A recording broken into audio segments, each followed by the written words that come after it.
Muito bem, vamos lá então, pessoal. Começando o nosso estudo de hoje, o livro No Mundo Maior, de André Luiz, Psicografia do Chico. Nós estamos agora no capítulo número 3, Psicose Afetiva. Eu não lembro da voz dele, Brasil. Eu preciso pegar alguma palestra que ele tenha feito para ouvir, porque eu não me recordo. De Alziro Zarur. Então nós fizemos no nosso encontro anterior o capítulo número 12, Estranha Enfermidade, um caso bastante curioso, né, onde nós tivemos ali Fabrício, o personagem principal, a personagem principal aqui do nosso capítulo, e ele então sofria de esquizofrenia. E aí então André Luiz Calderaro, acompanhando um pouco desse caso, observou então que ele vivia entre dramas do passado, né, porque ele foi de 3 filhos, o mais velho, e aquele que recebeu a responsabilidade de gerir a herança de do pai que estava desencarnando. Só que ele pegou então essa herança e ficou só para ele e desprezou os irmãos. Os irmãos então desencarnaram de um modo bastante difícil, né, com indigência, com pobreza, e ele então, após a desencarnação, sofreu um drama de consciência muito profundo. Nesse caso nós não encontramos aqui nenhum indício de obsessão, mas era ele próprio, né, que tinha ali a sua auto-obsessão, e ele vivia então nessas 2 faixas, né, de existência, a presente e a do passado, sendo a do passado muito mais contundente e desequilibrada do que a do presente. E aí então nós acompanhamos, né, que ele já estava já estava bastante doente, e aí então ele era casado, um espírito bastante valoroso, a esposa dele, e filhos também, né, professores, médicos, professor e médico. E ele então, os espíritos então antecipariam a desencarnação dele, para que ele retornasse ao plano espiritual para se reequilibrar e não interferisse na jornada evolutiva da família que ele deixava, porque eram espíritos que estavam bem direcionados, e ele então traria uma interferência bastante negativa e que não teria solução imediata, né? Então seria então antecipada a desencarnação dele. Também mencionou o neto dele, de quem ele gostava bastante e por quem também ele era muito querido, e esse neto era exatamente o pai dele que havia desencarnado. Então essa foi a história de Fabrício que nós vimos aqui nesse capítulo 12, né, que é estranha obsessão, deixa eu ver aqui, estranha enfermidade. Agora nós vamos para o capítulo número 13, Psicose Afetiva. Então, para quem quiser conhecer um pouquinho mais do caso de Fabrício, releiam, porque é bem interessante o caso que foi relatado, e mais ainda que eu chamei a atenção de vocês foi esse detalhe da antecipação da desencarnação dele. Calderaro então e André Luiz estavam lá para prestar assistência, e Calderaro aplicava passes magnéticos na cabeça dele para provocar a formação de um trombo, né, e esse trombo provocaria então um infarto, ou então um aneurisma vascular cerebral, um AVC, né, que provocaria então a desencarnação dele. Então esse foi um caso bastante curioso, que merece ali uma notinha, né, uma anotação para consultas futuras quando nós estivermos em situação assim. Capítulo 13, Psicose Afetiva. Seguindo Calderaro, fomos em plena noite atender infortunada irmã quase suicida. Penetramos a residência confortável, conquanto modesta, percebendo a presença de várias entidades infelizes. O assistente pareceu-me apressado. Não se deteve em nenhuma apreciação. Acompanhei-o, por minha vez, até o humilde aposento, onde fomos encontrar jovem mulher em convulsivo pranto, dominada por desespero incoercível. A mente acusava extremo desequilíbrio que se estendia a todos os centros vitais do campo fisiológico. Pobrezinha, disse o orientador comovidamente, não lhe faltará a divina bondade. Tudo preparou de modo a fugir pelo suicídio esta noite. Entretanto, as forças divinas nos auxiliarão a intervir. Colocou a destra sobre a fronte da irmã em lágrimas e esclareceu. É Antonina, abnegada companheira de luta. Órfã de pai, desde muito cedo, iniciou-se no trabalho remunerado aos 8 anos para sustentar a genitora e a irmãzinha. Passou a infância e a primeira juventude em sacrifícios enormes, ignorando as alegrias da fase risonha de menina e moça, ignorando as alegrias de fase risonha de menina e moça. Aos 20 anos perdeu a mãezinha, então arrebatada pela morte, e não obstante seus formosos ideais femininos, foi obrigada a sacrificar-se pela irmã em véspera de casamento. Realizado este, Antonina procurou afastar-se para tratar da própria vida. Muito cedo verificou, porém, que o esposo da irmãzinha se caracterizava por nefanda viciosidade. Perdido nos prazeres inferiores, entregava-se ao hábito da embriaguez diariamente, retornando ao lar, em hora tardia, a distribuir pancadas, a vomitar insultos. Sensibilizada ante o destino da companheira, nossa dedicada amiga permaneceu em casa, a serviço da renúncia silenciosa, aliviando-lhe os pesares e auxiliando-a a criar os sobrinhos e a assisti-los. Corriam os anos, tristes e vagarosos, quando Antonina conheceu certo rapaz necessitado de arrimo, a sustentar pesado esforço para manter-se nos estudos. Identificavam-se pela idade e pela comunhão de ideias e sentimentos. Devotada e nobre, correspondeu-lhe a simpatia, convertendo-se em abnegada irmã do jovem. A companhia dele, de algum modo, projetava abençoada luz em sua noite de solidão e sacrifício ininterruptos. Repartindo o tempo e as possibilidades entre a irmã, 4 pequenos sobrinhos e o copartícipe de sonhos fulgurantes, consagrava-se ao trabalho redentor de cada dia, animada e feliz, aguardando o futuro. Idealizava também obter um dia a coroa da maternidade, num lar singelo e pobre, mas suficiente para caber a felicidade de 2 corações, para sempre unido diante de Deus. Todavia, Gustavo, o rapaz que se valeu de sua amorosa colaboração durante 7 anos consecutivos, após a jornada universitária sentiu-se demasiado importante para ligar seu destino ao da moça modesta.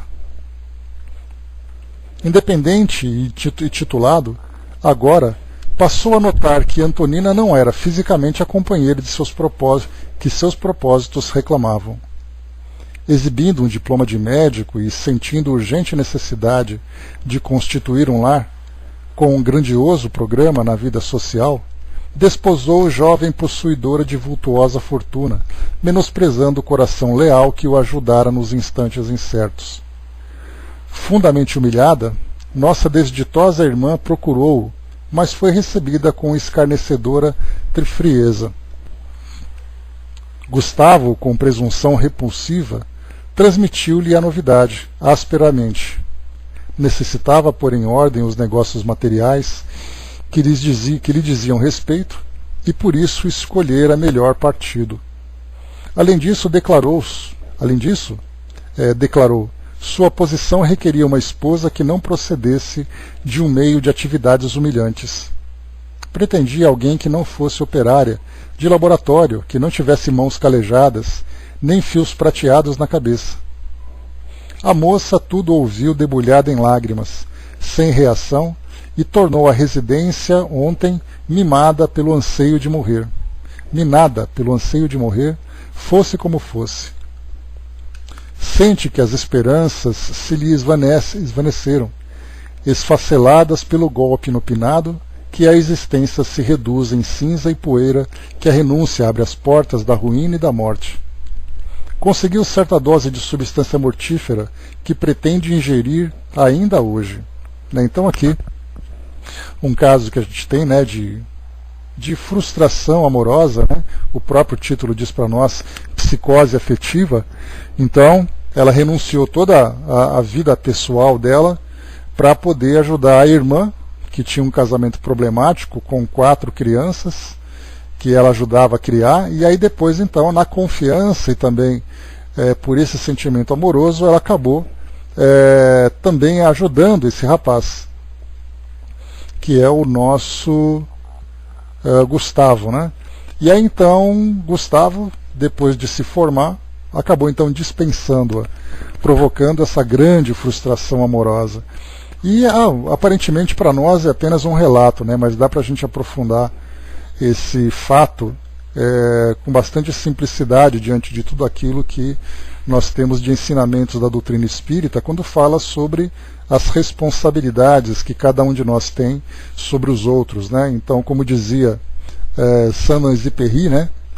Exupéry, lá no Pequeno Príncipe, tu te tornas responsável pelas amizades que cativas, né? E aí, nesse caso, Gustavo se tornou então responsável pelo afeto que ele recebeu de Antonina.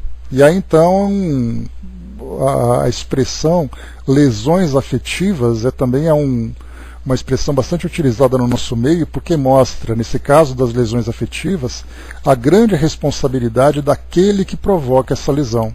E aí nós temos então em relacionamentos entre amigos, relacionamento entre namorados, relacionamento entre casais, né, dentro da instituição formal do lar, né?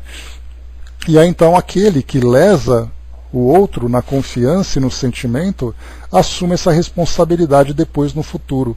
Não a responsabilidade necessariamente de reconstruir o outro que foi lesado, porque esse que foi lesado pode reconstruir a si próprio, né, dependendo das suas condições. Mas aquele que provocou essa lesão assumiu então a necessidade de um triste, de um doloroso aprendizado dentro desse campo afetivo. Então aqui Gustavo simplesmente, me envolvi com ela me ajudou, virei as costas e foi embora. E nós já estudamos também outros casos aqui, tanto do Livro dos Espíritos, como também aqui do próprio livro de André Luiz, mostrando para nós que atitudes e escolhas que foram tomadas no passado, diante de uma relação normal, ao lado de alguém que tinha uma vida tranquila e equilibrada, pode desencadear um tal desequilíbrio que no futuro aquela pessoa que foi lesada pode descambar por um caminho extremamente doloroso. Nós vimos um caso de uma obsessão que era extremamente severa, e esse obsessor no passado foi exatamente aquele que foi lesado, e ele tinha uma vida equilibrada. Era uma pessoa feliz, uma pessoa que vivia na sua confiança, e aí então a partir do momento em que sofreu essa decepção, ele buscou o seu desejo de vingança e se tornou um espírito extremamente perverso. Simplesmente porque no passado ele foi lesado.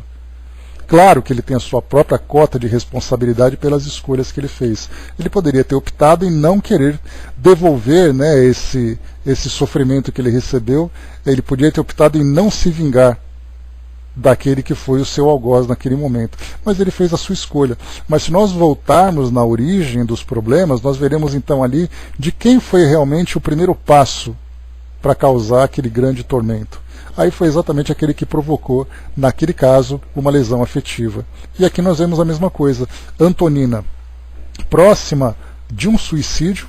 E a pergunta é, mas por que ela comete suicídio? Por uma frustração amorosa. Quem foi o responsável por causar essa frustração? O Gustavo.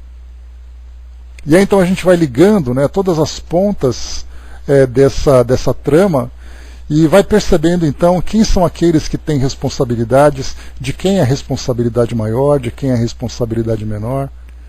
Que não é simplesmente nós olharmos o caso agora, no presente, e começarmos a fazer julgamento. Ela comete o suicídio porque ela é uma pessoa fraca, porque ela está desequilibrada e tudo mais, mas aí então a doutrina nos permite isso, vendo nesse caso, e obviamente a gente pode expandir a nossa visão para a nossa vida como um todo. E aí então a gente fala sobre as expiações individuais, daquilo que nós vivemos de expiações para nós mesmos. Por que nós temos a vida que nós temos? Por que nós somos do jeito que nós somos? Por que nós temos as dificuldades que nós temos? Temos as expiações coletivas dentro do ambiente familiar, Por que nós temos essa família? Por que nós estamos ali convivendo com aquelas pessoas? Por que convivemos dentro daquela situação, daquela forma? E aí depois nós voltamos mais ainda e encontramos as expiações num ambiente social. Por que nós vivemos num país como o nosso com tantas dificuldades? Aparentemente é uma questão de sorte e azar, na visão daqueles que apenas focam aqui no nosso mundo físico. Mas aí então os espíritos nos lembram, né, que se nós causamos um desequilíbrio na nossa sociedade pelo nosso comportamento, ainda que seja um comportamento mínimo, aquela atitude corrupta, aquela atitude indiferente, aquela atitude egoísta dentro de uma comunidade, faz com que nós então reencarnemos dentro dela própria para fazer aquele trabalho de reconstrução, já que nós anteriormente causamos a destruição. Então aqui nós vemos a lei de causa e efeito nas mais variadas esferas e temos aqui um exemplo bastante grave. Então ali as portas da ruína e da morte por causa dessa frustração. Didima colocou, né, tem que se ir abaixo da ponta do iceberg para compreendermos o porquê das coisas, né? A gente acaba trazendo, né, Didima, uma certa especulação, porque a gente não conhece os fatos. Aqui em especial, Calderaro traz detalhes dessa relação e ainda assim a gente acaba apenas pegando um trecho dele. Porque poderíamos perguntar, mas por que a Antonina conheceu Gustavo nessa existência? E ele acabou então causando essa grande lesão afetiva, essa grande decepção para ela. Será que a relação dele com ela hoje foi uma relação por acaso que eles se encontraram? Ou esse é um reencontro desses espíritos? Então a gente tem tanta coisa para poder procurar, né, que da nossa perspectiva aqui do mundo material a gente não tem condições. Nós teremos que pegar os prontuários de todos esses envolvidos e começar a buscar lá no passado. Muitas vezes um passado secular, um passado até mesmo milenar. Lembrando, né, que um passado milenar, por exemplo, basta a gente olhar aqui para a nossa atualidade, a relação, por exemplo, de Divaldo Franco com Joana de Ângeles, a relação de Chico com Emmanuel. Há aqueles estudos que lá no passado, Emmanuel, quando era o senador, era casado com Lívia, e aquele espírito, então, era o Chico na atualidade, segundo dizem. Mas seja de que forma for, nós temos aí uma história de 2000 anos desses espíritos, pelo menos. Então, quer dizer, é aquela grande trama que vai então conectando pontos que nós sequer compreendemos. O que a gente vê é somente ali algo possível de ser percebido. E nem devemos também especular, porque do contrário, a gente vai querer destrinchar a vida dos outros, causando um grande constrangimento, né? Então, assim como nós não gostaríamos de ter a nossa vida vasculhada por outros indivíduos que nós nem conhecemos apenas a título de investigação, da mesma forma nós também somos privados desse espaço, né, de ficarmos ali observando a vida dos outros, ainda que seja por uma boa intenção, como é o caso do nosso estudo. O Braço colocou, né, acabam caindo em um futuro de resgate coletivo. É essa coletividade de maior ou menor proporção, mas acabam se encontrando. E a Miriam colocou, né, por isso se diz que só a Deus cabe julgar, porque só Deus rege todo o contexto através de suas leis, né? Então, conforme a gente vai criando situações positivas ou negativas, nós naturalmente criamos um campo magnético em que nós nos atraímos, né? Até mesmo os espíritos, no livro dos espíritos, quando se fala sobre a nossa relação uns com os outros, numa das respostas que Kardec recebe, os espíritos disseram que nós nos procuramos no meio da multidão.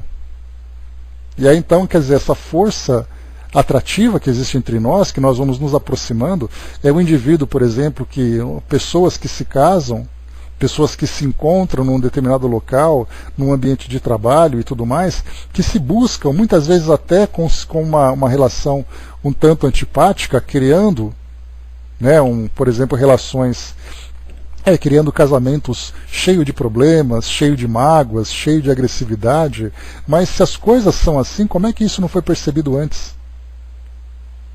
Aí é exatamente o efeito da natureza que vai fazendo com que nós então nos busquemos para os devidos ajustes, que esse também é um grande mistério para nós. Nós não somos encaminhados assim, pegam na nossa mão e somos arrastados para encontrar outras pessoas. Nós nos procuramos, é impressionante esse fenômeno, entre aspas, né, que a gente acaba vivenciando.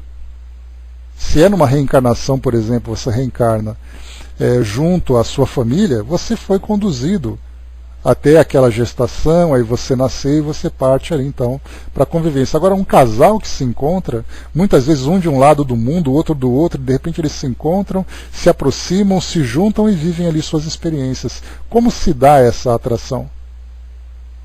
É algo que a gente vai deixar para estudar, né, quando estivermos ali do outro lado, para aprofundarmos um pouco mais o nosso entendimento. Mas, nesse caso, Deus então cria essas leis que naturalmente colocam as coisas novamente no eixo, mesmo que nós tentemos sabotar essas leis, né, através das escolhas que nós fazemos.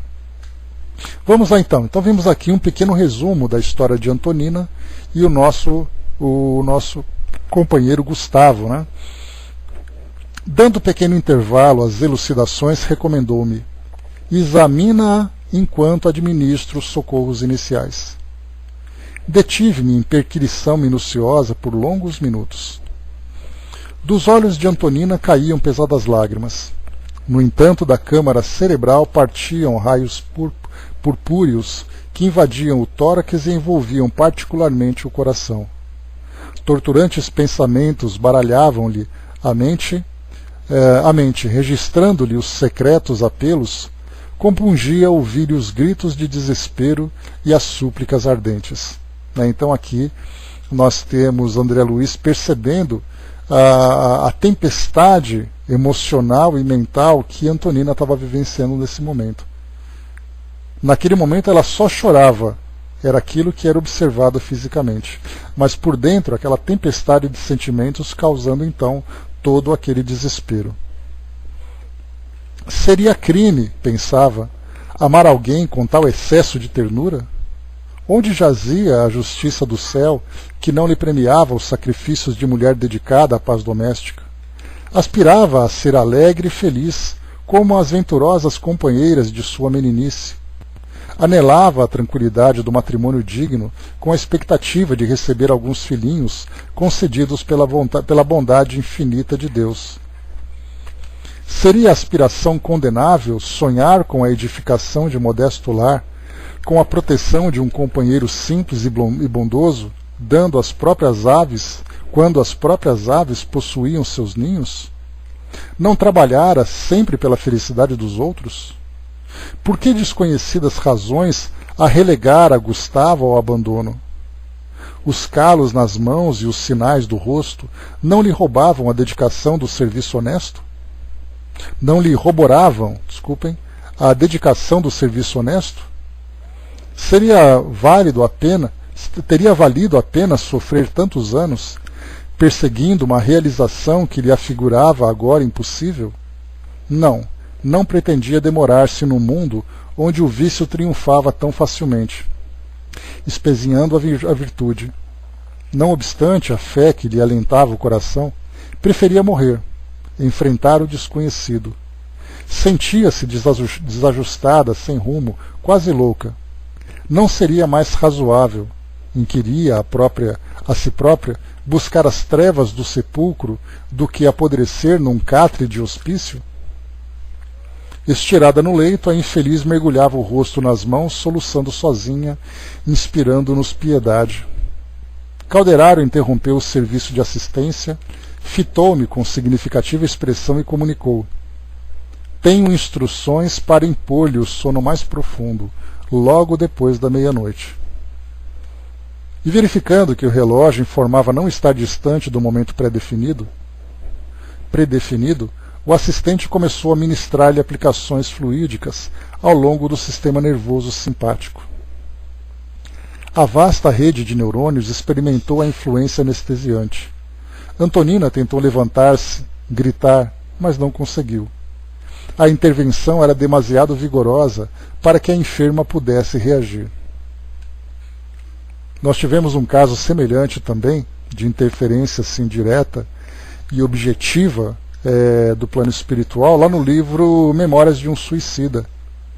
Vocês se lembram, né, que naquele momento em que Camilo se encontrava internado, e nós tínhamos ali Jerônimo, que era um dos seus companheiros de internação, exigiu do diretor que ele então visitasse a família. E aí então, apesar, né, das instruções para que aguardasse um pouco mais, que não era o momento ainda que ele não se encontrava fortalecido o suficiente para encarar essa realidade, já que ele cometeu suicídio e deixou a família lá abandonada, ele então insistiu e foi concedido a ele. Ele foi conduzido até o local, lá na cidade do Porto, se eu não me engano, que era onde a família morava, junto com uma equipe, enquanto que Camilo e os demais internos assistiam todo o desenrolar daquela visita numa tela, né, numa televisão que mostrava ali à distância o que acontecia. E aí então, chegando lá, ele encontrou a esposa, vivendo ali no Porto, como se fosse uma aliciadora da própria filha, que para ele era ali um anjo de candura, que se encontrava em prostituição. O filho, né, porque era esposa e um casal, o filho já estava ali, né, se enveredando pelo caminho do crime, e a filha sendo prostituída pela própria mãe. Quando ele se deparou com aquilo, então, ele entrou em desespero, tanto que depois ele foi levado para o manicômio, lá no Hospital Maria de Nazaré. E aí então, diante daquilo que acontecia, foi então autorizado que a família recebesse assistência. Então a filha e o filho foram então conduzidos pelos espíritos por caminhos diferentes. O filho foi naturalmente atraído por um espírita que vivia lá, e aí depois ele começou a trabalhar e depois foi encaminhado para fazer outros trabalhos. E a filha, vocês se lembram, que se encontrava ali no momento em que atendeu um dos clientes, ela recebeu ali uma carga magnética muito forte e acabou desmaiando, porque os espíritos estavam intervindo. Então provocaram nela esse desmaio, para evitar que fosse consumado aquele atendimento.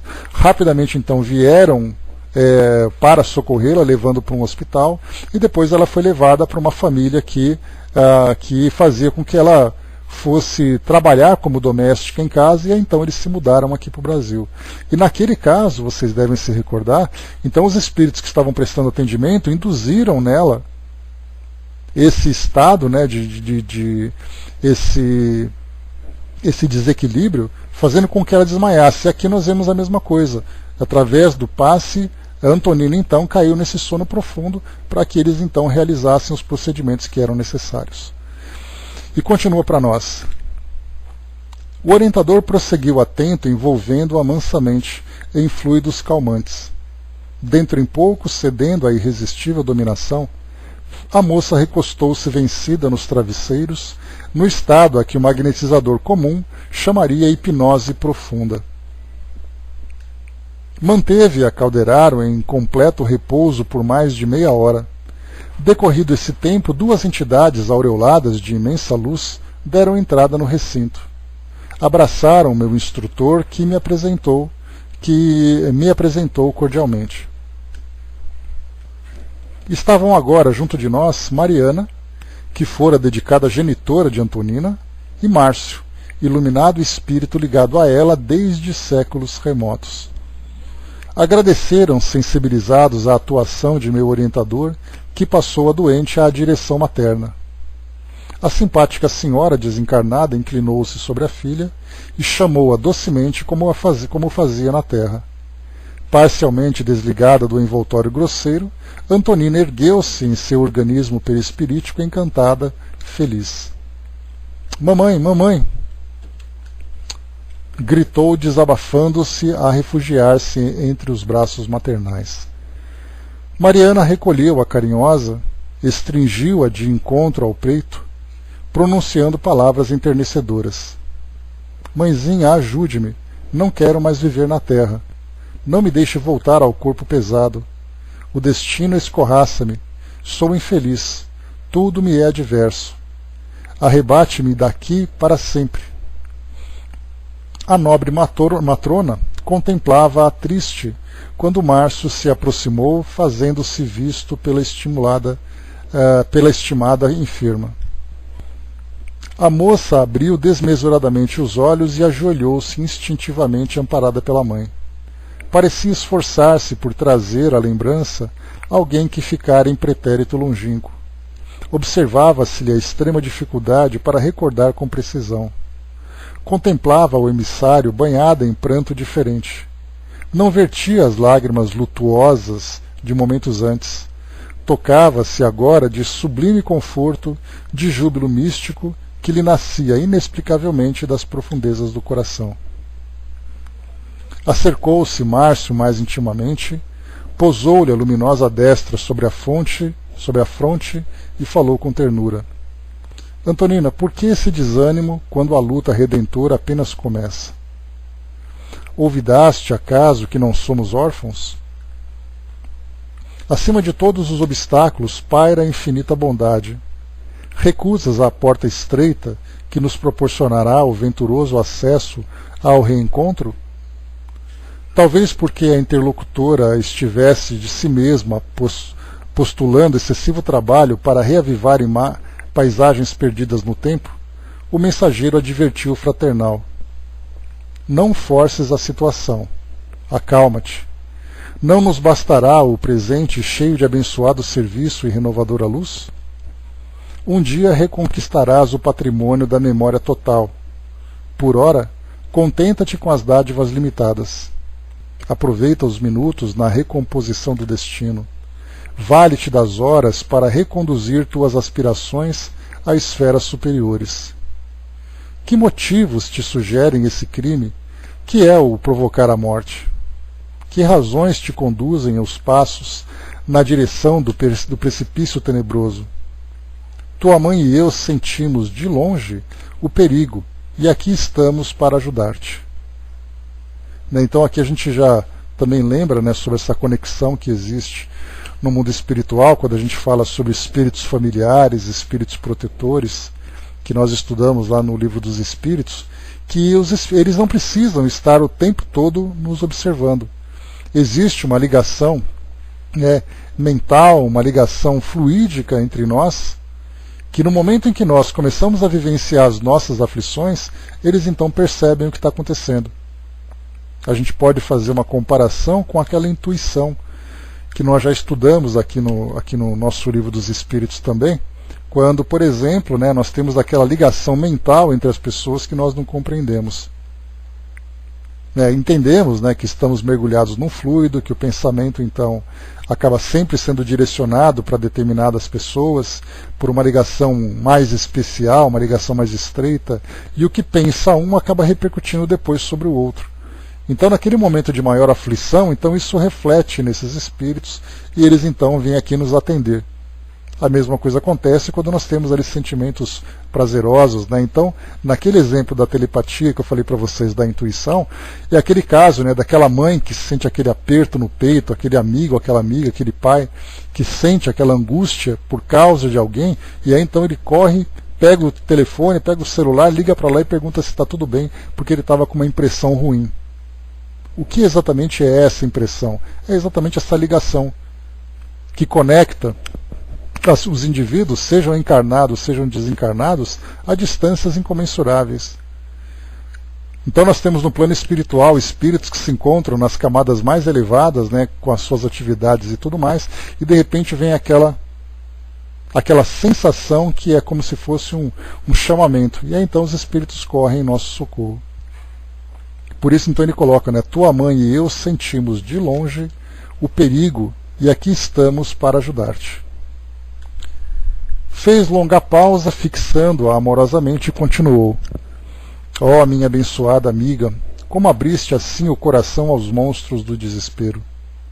Dize-me, não te mantenhas silenciosa. Não sou teu juiz. Sou teu amigo da fraternidade da eternidade.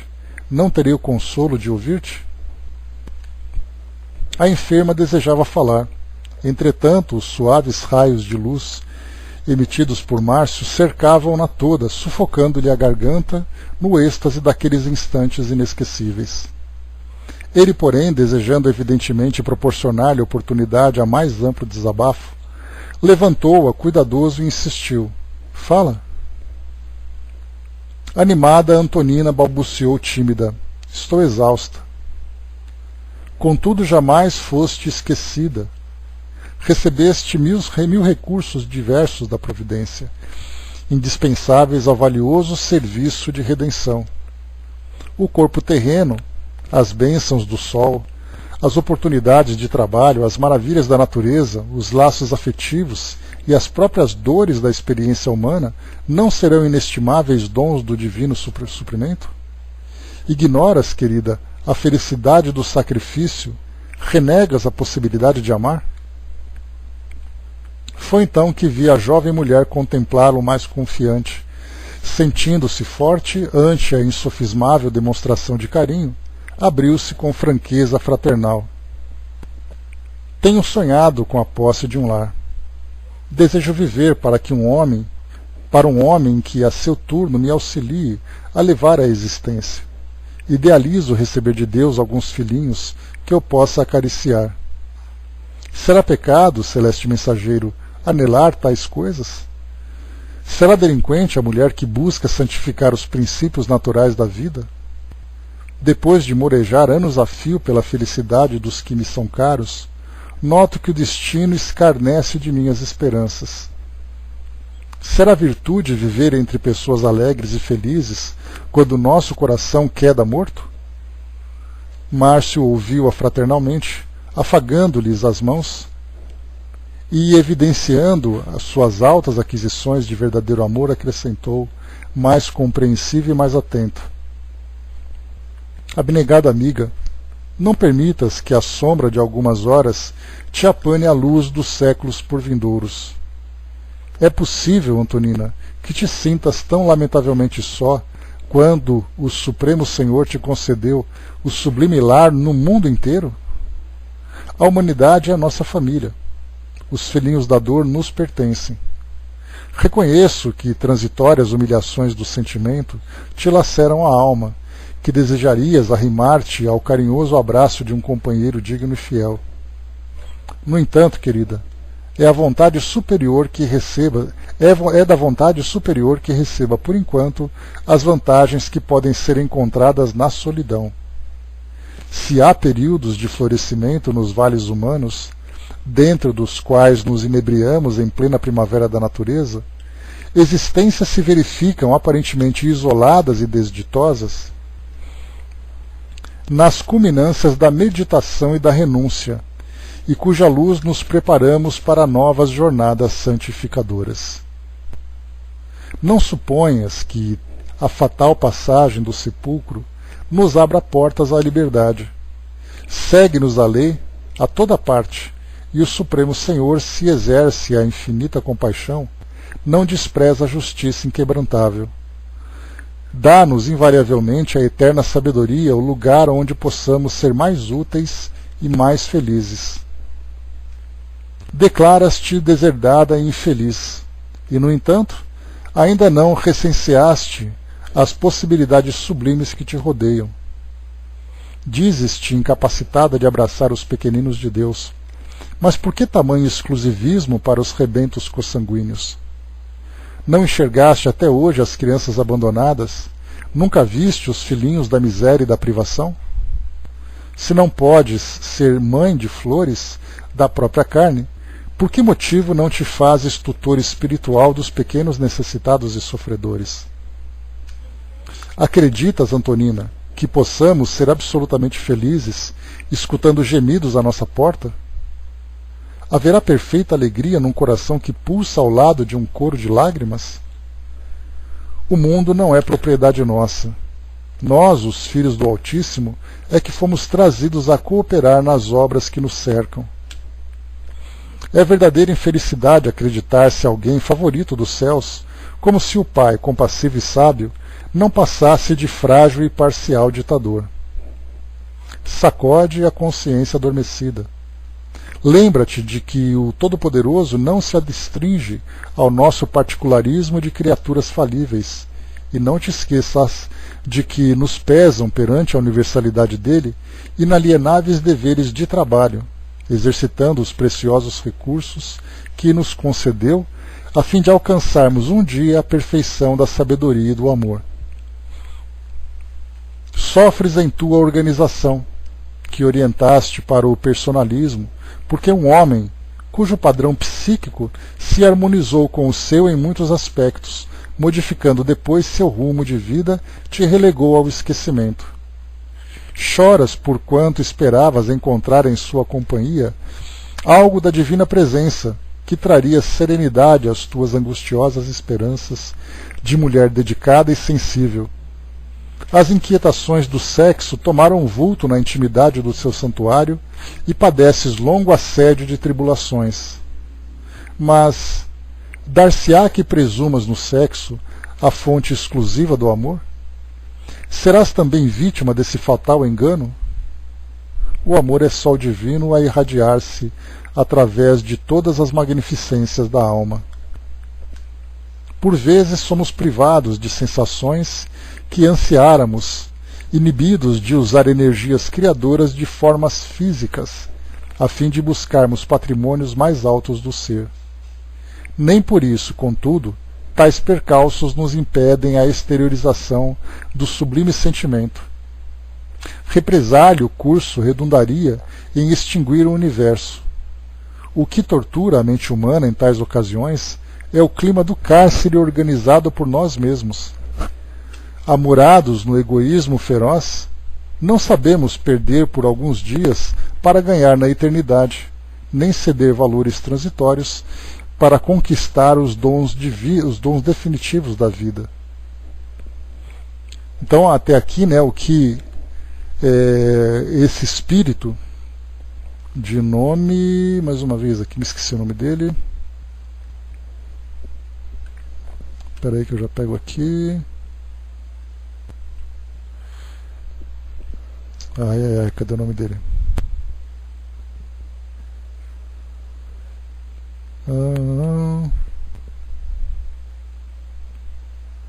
Márcio.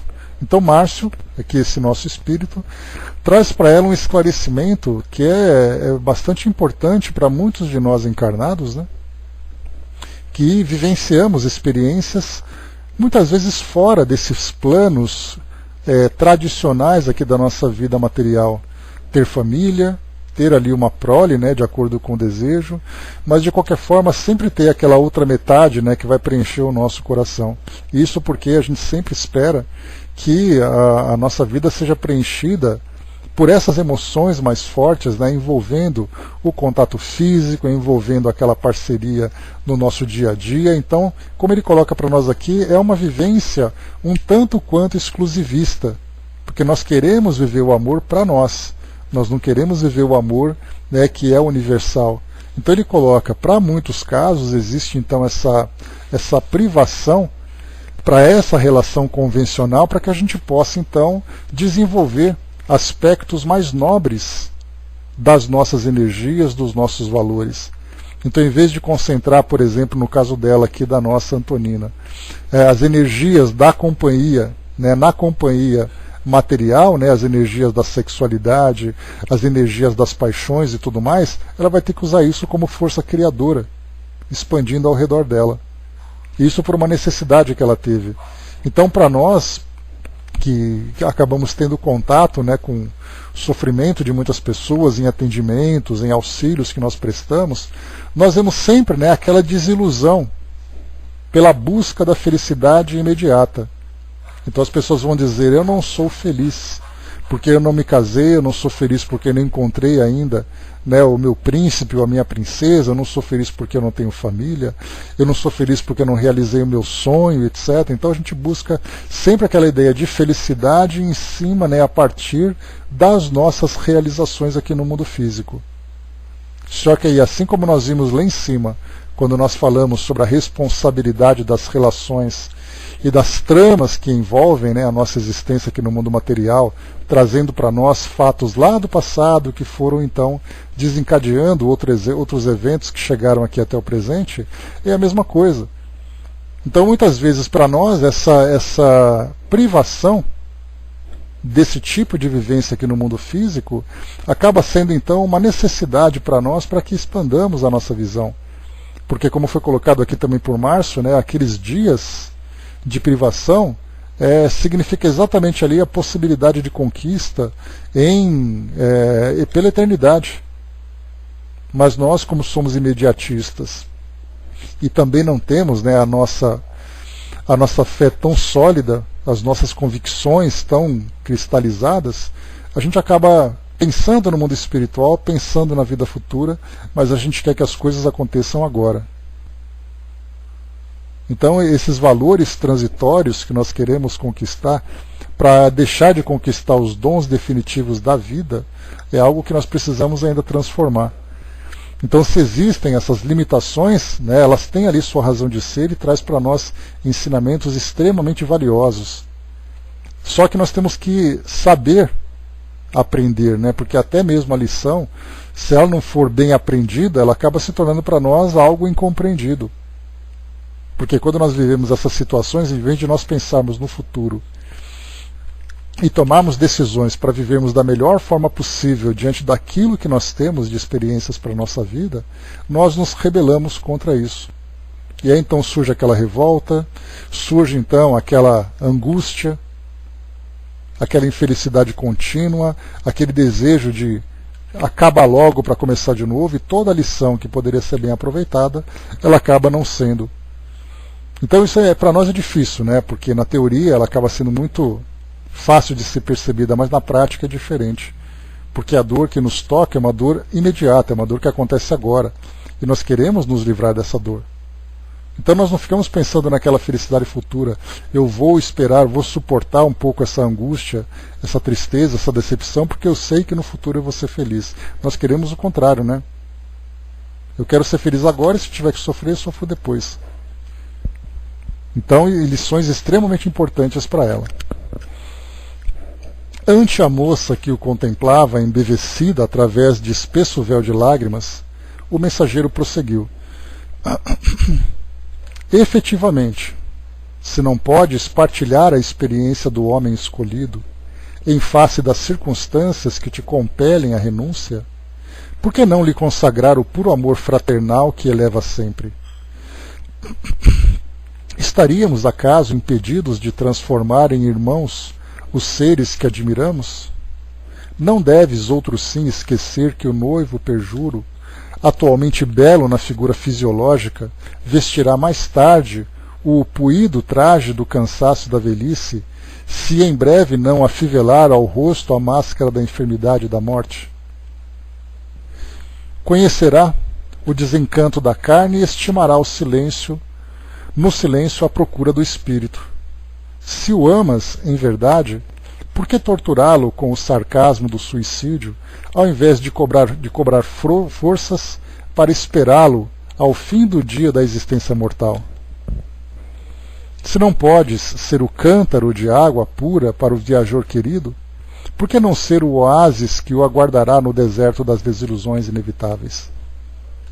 Além disso, como chegaste a sentir tão clamoroso desamparo, se também te aguardamos ávidos aqui de tua afeição e de teu carinho? Antonina sorriu em êxtase a despeito do pranto que rolava a fluxo. Observando o salutar efeito de suas palavras animadoras, Márcio acariciou-lhe os cabelos, murmurando: por que razão esperar os rebentos da carne para exemplificar o amor verdadeiro? Jesus não os teve. E, no entanto, todos nos sentimos tutelados de sua infinita abnegação. Prometes, Antonina, modificar as disposições mentais doravante? A mulher digna e generosa, excelsa e cristã, ouvida ao mal e ama sempre. Comovidos, vimos a interlocutora ajoelhar-se de novo e exclamar solenemente: comprometo-me a modificar minha atitude em nome de Deus. Até que então, quando se fala sobre renúncia, né, para nós também é uma definição bastante difícil, porque quando nós falamos em renúncia, o nosso objetivo é aguardar, né, para que as nossas realizações sejam conquistadas no presente para alcançar algo mais valioso no futuro. Mas nós ficamos sempre naquela confusão. Essa renúncia representa abrir mão de algo para uma conquista maior, ou significa a desistência daquilo que nós desejamos? Porque a renúncia visa o crescimento espiritual, essa conquista mais sublime. Mas, por outro lado, o imediatismo e o próprio modo de viver aqui no nosso mundo diz o contrário. Que você tem que lutar pelo que você quer, que você tem que ir à luta, que você tem que ser forte, que você tem que ser isso, que tudo que você quer pode ser conquistado. E aí, então nós ficamos naquela dúvida, onde onde acaba a desistência e começa a renúncia? Aí então nós temos que fazer aquela análise bastante fria e bastante racional sobre realmente aquilo que nós queremos. Nossas conquistas representam apenas uma realização egoísta? A renúncia vai de fato, fazer com que nós alcancemos valores mais nobres? Aí então depende da autoanálise de cada um. Mas realmente para nós aqui é muito difícil, porque nós vemos uma pessoa que se dedicou à família, a esse noivo, e de repente se vê frustrada e ela deseja ardentemente alcançar aquilo que os seus instintos, que os seus impulsos acabam pedindo, ela vai ter que abrir mão de tudo isso para algo maior. E aí então, pelo que nós percebemos, ela está abrindo mão, ela está lutando contra a própria natureza dela, porque é o que a natureza quer, ela quer ser mãe. O instinto de maternidade dentro dela é algo bastante intenso. Da mesma forma também a realização afetiva nessa relação. Quer ter o companheiro do lado, ela sonha em ter filhos, em construir o lar, em ter alguém do lado dela para seguir todo o caminho que ela tem, e de repente ela vai ter que abrir mão tudo disso em nome de algo maior. E aí somente realmente uma fé muito sólida é capaz de proporcionar esse equilíbrio. E no caso dela, ela está vivendo aqui então essa experiência, tendo esclarecimento desse espírito amigo, falando para ela não apenas em termos de palavras, mas a gente lembra que em contato com os espíritos, nós somos também envolvidos por um campo fluídico, magnético, bastante intenso. Então aquelas palavras, aquilo que ele vem dizendo para ela, que ela está sendo aguardada no plano espiritual, que o afeto que ela busca, ela vai conseguir conquistar no futuro e tudo mais, são vibrações também que estão sendo irradiadas para ela. Então por isso não é à toa que nós vemos muitos depoimentos de espíritos que falam isso, que quando eles se deparam diante de alguém, ou começam a receber determinados ensinamentos, instruções, eles se desmancham em lágrimas. E nós vemos assim que não são as palavras apenas que fazem isso, mas também essas vibrações. Por isso o espírito então volta muito mais fortalecido, que é o que acontece com todos nós, naquele campo sutil das energias, do pensamento. Nós também somos assim. Nós vamos até um centro espírita, ouvimos uma palestra e saímos de lá revigorados. A gente vai dizer assim, aquela palestra foi maravilhosa, me encheu de motivação. Mal percebemos que nós estávamos ali na verdade mergulhados num ambiente com vibrações das mais positivas, das mais favoráveis, e nós estávamos ali completamente envolvidos por ela. Então tudo isso faz parte da importância desse contato. Nesse instante, o emissário espalmou as mãos sobre a fronte da enferma, envolvendo-a em jatos de luz que não tocaram tão somente a matéria perispirítica, mas se estenderam além, até no corpo denso, fixando-se particularmente nas zonas do encéfalo, do tórax e dos órgãos feminis. Logo após, Antonina, empolgada pela mãezinha e pelo companheiro da espiritualidade superior, afastou-se para agradável e repousante excursão. Incumbiu-se Calderaro de auxiliá-la a retomar o veículo pesado nas primeiras horas da manhã clara. Edificado com as observações da noite, regressei em companhia dele ao quarto da senhorita quase suicida. Entre as 6 e 7 horas, a genitora desencarnada trouxe a filha, em cuja fisionomia fulgurava ignota e incompreensível felicidade. Então, como se não bastasse a ajuda, o amparo que ela recebeu, ainda teve ali um passeio ainda para poder revigorar mais ainda as energias. O instrutor ajudou-a a reapossar-se do envoltório fisiológico, cercando-lhe o cérebro de emanações fluídicas anestesiantes, para que lhe não fosse permitido o júbilo de recordar, em todas as suas particularidades, a experiência da noite. Olha só então aqui a intervenção desse espírito no cérebro dela para que ela não fixasse na integridade aquela realidade, mas para que guardasse apenas a impressão daquele encontro, né, que foi certamente uma impressão bastante positiva. Então ela vai criar na mente dela ali sonhos, histórias, a partir dos fragmentos que ela conseguiu guardar. Se guardasse a lembrança integral, disse Calderaro, provavelmente enlouqueceria de ventura. Ou seja, né, até a felicidade tem que ser dosada no plano espiritual. Não é à toa que nós vemos ali aqueles médiuns estáticos, né, os médiuns que entram em êxtase, e a gente lembra que êxtase é uma faculdade que o indivíduo tem de se emancipar e alcançar as esferas superiores. E é então que eles relatam que estiveram na presença de Deus, que estiveram na presença de Jesus, na presença dos anjos, né? E inclusive espíritos que não têm nem vontade de voltar para o mundo físico, que pode acontecer em casos raros, né, em que há uma desencarnação nesse momento. Mas aí então ele volta, né, tomado por aquele prazer, aquele êxtase propriamente dito, e aí então, quando ele volta, ele começa a contar para todo mundo o que ele vivenciou. Se é num ambiente religioso, ele acaba sendo visto, né, com uma nobreza além daquele que ele tem por causa dos relatos que ele traz. Se são pessoas comuns, trazem uma alegria tão profunda que muitas vezes até provocam transformações extremamente benéficas para ele. É o caso que nós temos, né, que não chega tanto como no caso do êxtase, mas são as pessoas que vivem experiências de quase morte. São muitos os relatos, né, de pessoas que nesses desdobramentos, por acidentes, por cirurgias, por estados comatosos, vão para o mundo espiritual e quando voltam então dizem que estavam na presença de Deus, naquele grande túnel de luz, muitas pessoas amadas, que ele não queria voltar, mas teve que voltar. E muitos desses que voltaram perceberam, observaram então suas vidas por uma perspectiva muito mais elevada. E aí acabaram mudando muitas atitudes, muitos comportamentos que tinham, foram então sublimados, né? Ou suprimidos, né?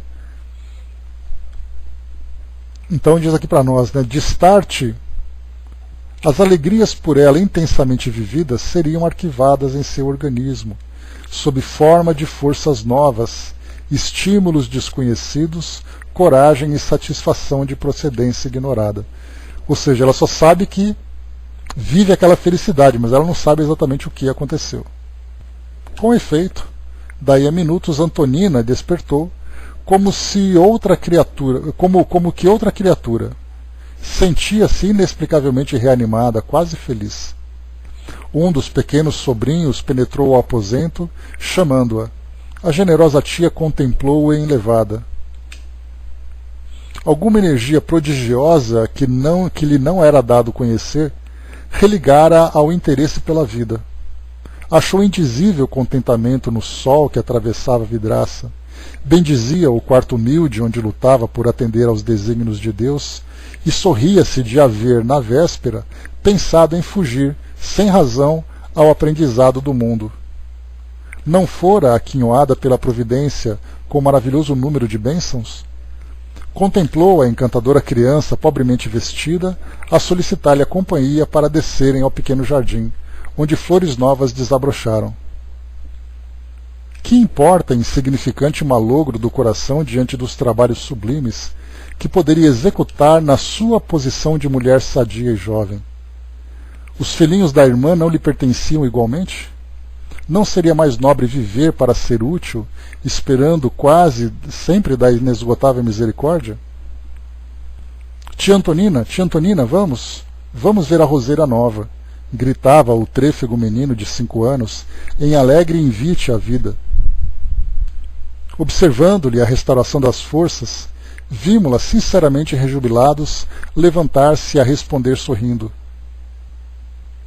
Espera, já vou, meu filho.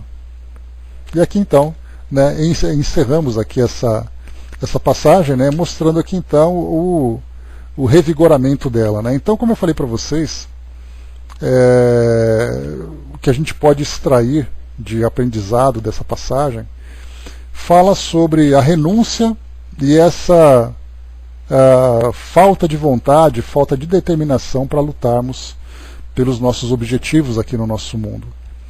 Então tudo aquilo que nós fizermos pensando sempre no nosso crescimento pessoal, no nosso crescimento íntimo, considerando o nosso espírito, sempre, todo esforço, toda luta é válida. O que a gente precisa modificar é exatamente ali o foco das nossas conquistas. Porque toda luta é válida, né? O fato de nós termos renúncia num determinado campo de nossa vida não significa que nós não tenhamos que lutar pelo desenvolvimento de outros campos que são muito mais nobres. O que nós vemos no mundo hoje, né? Pessoas que vivem completamente inconscientes da realidade espiritual, é exatamente isso, né? Essa luta para a satisfação das paixões, essa luta para a realização de sonhos que dizem respeito apenas ali aos interesses pessoais, é aquela ambição, aquela ganância que muitas vezes tomam conta de nós e achamos então que esse é o nosso grande objetivo. Então isso acontece com muita frequência, né? As pessoas dizem, olha, eu tento, eu luto, eu não consigo. Então, como eu sempre falo para vocês, não é necessariamente o objetivo, né? O objeto que interessa para nós, é a forma como nós alcançamos esse objeto. Porque a ideia dos fins justificam os meios para nós, acaba sendo, infelizmente, uma filosofia para muitos. Vocês se lembram, né, que eu tenho falado sobre filosofia de vida, aquilo que nós acolhemos, né, em nosso coração para vivermos aqui no nosso caminho, o jeito que nós queremos viver nossas vidas. Essa é a filosofia. Alguns adotam ali filosofias mistas, outros adotam filosofias específicas, outros criam suas próprias filosofias, e os fins justificam os meios. Para muitos isso é uma filosofia. Só que esses fins não são fins nobres. São fins muitas vezes bastante negativos. Se são fins nobres, né, então quer dizer, tudo aquilo que eu fizer na minha vida tem o objetivo de alcançar essa nobreza. Isso é extremamente válido para nós. Agora, infelizmente, a grande maioria, né, dos habitantes aqui do nosso mundo, encarnados e desencarnados, ainda procuram aquele objetivo de realização pessoal aqui no mundo material. Porque a gente lembra sempre, né, depois que nós desencarnamos, tudo aquilo que nós imaginávamos ter ou imaginávamos ser fica para trás. Então aquele indivíduo que passou a vida inteira tentando alcançar ali os diplomas, alcançar uma posição, construir um patrimônio, e de repente ele, pum, desencarna e vai para o mundo espiritual. Aí a pergunta é, o que ele realmente levou com ele? Quais foram os valores que ele conseguiu desenvolver? Do contrário, ele vai dizer assim, não, porque eu era médico, porque eu era engenheiro, porque eu tinha essa casa grande, porque eu tinha aquele carro, porque eu tinha muito dinheiro e coisa e tal. De repente, todo o conhecimento de engenharia que ele teve, para o plano espiritual não vai fazer diferença nenhuma. Não pelo menos para o seu desenvolvimento moral. E todo o patrimônio que ele conseguiu conquistar ficou para trás. Então a gente busca, né, nas nossas lutas, busca o conforto, busca o equilíbrio, mas não como objetivo, mas como meio. Porque esse conforto nos dá a possibilidade de avançarmos em conquistas mais nobres.